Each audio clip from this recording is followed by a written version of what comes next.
కావలి పట్టణ ప్రజలకు నా నమస్కారాలు. ఈరోజు మే 1 సందర్భంగా ఈరోజు వృద్ధాప్యులకి మరియు వికలాంగులకు మరియు వితంతు పెన్షన్ కార్యక్రమం 8-10 వార్డులలో 2 వార్డులలో చేయడం జరిగినది. ఈ కార్యక్రమానికి మా ఎమ్మెల్యే కావ్య కృష్ణారెడ్డి గారి సహకారంతో పెద్ద ఎత్తున అందరికీ పెన్షన్లు ఇవ్వడం జరుగుతున్నది. అలాగే ఈరోజు కార్మికుల దినోత్సవం కాబట్టి కార్మికులకి మా అభినందనలు తెలియజేసుకుంటున్నాము. అలాగే మా ఎమ్మెల్యే గారు కావ్య కృష్ణారెడ్డి గారు కృషి ఆయన యొక్క కష్టం అంతా ఇంత కాదు.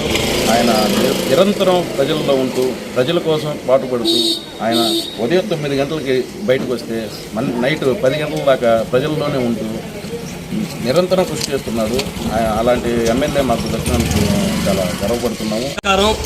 ఈరోజు నారా చంద్రబాబు నాయుడు గారి ఆదేశానుసారం గౌరవనీయులు కావలి శాసనసభ్యులు శ్రీ దగ్గుమాటి వెంకటకృష్ణారెడ్డి గారి ఆదేశానుసారం ఈరోజు 8-10 వార్డుల్లో పెన్షన్ల కార్యక్రమం ఒక పండగ వాతావరణంలో జరుగుతుంది.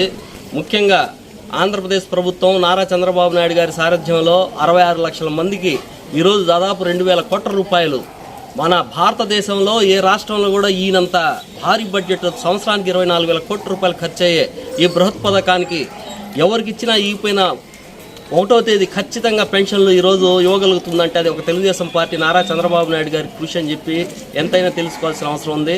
అలానే కొత్త పెన్షన్లు రేపు జూన్ నెల నుంచి వితంతు పెన్షన్లు ఇవ్వడానికి కూడా కసరత్తు జరుగుతుంది. అది కూడా త్వరలోనే కార్యరూపం దాల్స్తుంది. ఈ సందర్భంగా మా నారా చంద్రబాబు నాయుడు గారికి, మా యువ నాయకుడు లోకేష్ గారికి, అలానే మన కావలి శాసనసభ్యులు దగ్గుమాటి వెంకటకృష్ణారెడ్డి గారికి కావలి ప్రజల తరఫున, మా వార్డు తరఫున కృతజ్ఞతలు తెలియజేసుకుంటున్నాం.